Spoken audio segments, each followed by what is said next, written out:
MLA గుర్తుపడ్డాడు, మీరు కాంగ్రెస్ అని చెప్పుకోలేదు గ్రామాలలోకి వచ్చి. ఇప్పుడు యుద్ధంలో ఉన్న కాంగ్రెస్ వాళ్ళని ఎవరు పట్టించుకుంటలేరు. కేసీఆర్ గారు ముఖ్యమంత్రి అయినారు.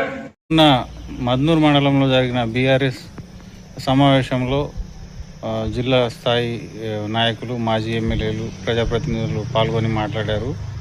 మాజీ ఎమ్మెల్యే జాజుల సురేందర్ మాట్లాడిన మాట తీరు ఇప్పుడు ఉన్న పరిస్థితికి కరెక్ట్గా సూట్ అవుతుందని నేనైతే అనుకుంటున్నాను. ఎందుకంటే కాంగ్రెస్ నాయకులు ఉన్నా కానీ మేము కాంగ్రెస్ నాయకులు, కార్యకర్తలు అని గ్రామాలలో చెప్పుకోలేకపోతున్నారు అని వాళ్ళలో గిల్టీ ఫీలింగ్ ఉందని ఆయన ఒక మాటలో చెప్పడం జరిగింది.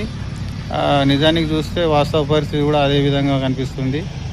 మరి కాంగ్రెస్లో ఉన్నా కానీ నాయకులు మేము పలానా కాంగ్రెస్ అని చెప్పుకుంటలేరు. ఎందుకంటే వాళ్ళు చేసే పనులు, చేయాల్సిన పనులు ఎక్కడికెక్కడ ఉండడంతో ప్రజలకు ఏం చెప్పాలో వాళ్ళకు అర్థం కాని పరిస్థితిలో ఉన్నారు. కాబట్టి ఆ విధంగా మేము నాయకులమని చెప్పుకునేందుకు వాళ్ళు కొద్దిగా సిగ్గుపడుతున్నారా, లేకపోతే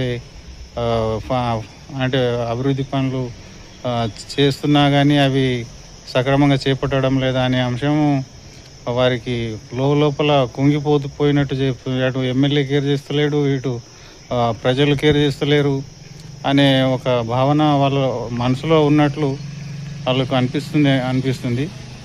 అదే మాటను మన జుక్కల్ నియోజకవర్గం కానీ, ఎల్లారెడ్డి నియోజకవర్గంలో కానీ కార్యకర్తల్లో, నాయకుల్లో ఇదే ఆందోళన ఉన్నట్లు కాంగ్రెస్ నాయకులు చెప్పుకోలేక కక్కలేక మిగలేక వస్తా ఉన్నారు. మా పార్టీ, మా ఎమ్మెల్యే కూడా చెప్పుకోలేకపోతున్నారు. ఆ దుస్థితి ఉంది. అదే మన పార్టీ అధికారంలో ఉన్నప్పుడు కాంగ్రెస్ వాళ్ళు కూడా జర మేము కాంగ్రెస్ పార్టీ కార్యకర్తల మంది అని చెప్పుకుంటుండే. కానీ ఇలా ఎల్లారెడ్డి కావచ్చు, జుక్కలు కావచ్చు, రెండు నియోజకవర్గాలు అదే పరిస్థితి. మేము కాంగ్రెస్ అని ఎమ్మెల్యే దగ్గరికి పోతే ఎమ్మెల్యే గుర్తుపడ్డాడు, మీరు కాంగ్రెస్ అని చెప్పుకోలేదు గ్రామాలలోకి వచ్చి.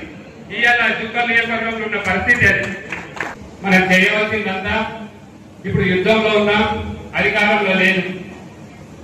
అధికారం పోయినది కానీ ఇలా గ్రామాలలోకి వెళ్తే మీరు ఎవరు వెళ్ళినా, మేము వెళ్ళినా, మీరు వెళ్ళినా ప్రజలు మటుకు మనల్ని అడుగుతున్నారు. కానీ కాంగ్రెస్ వాళ్ళని ఎవరు పట్టించుకుంటలేరు. ఇది వాస్తవం, గ్రామాలలో జరుగుతుంది.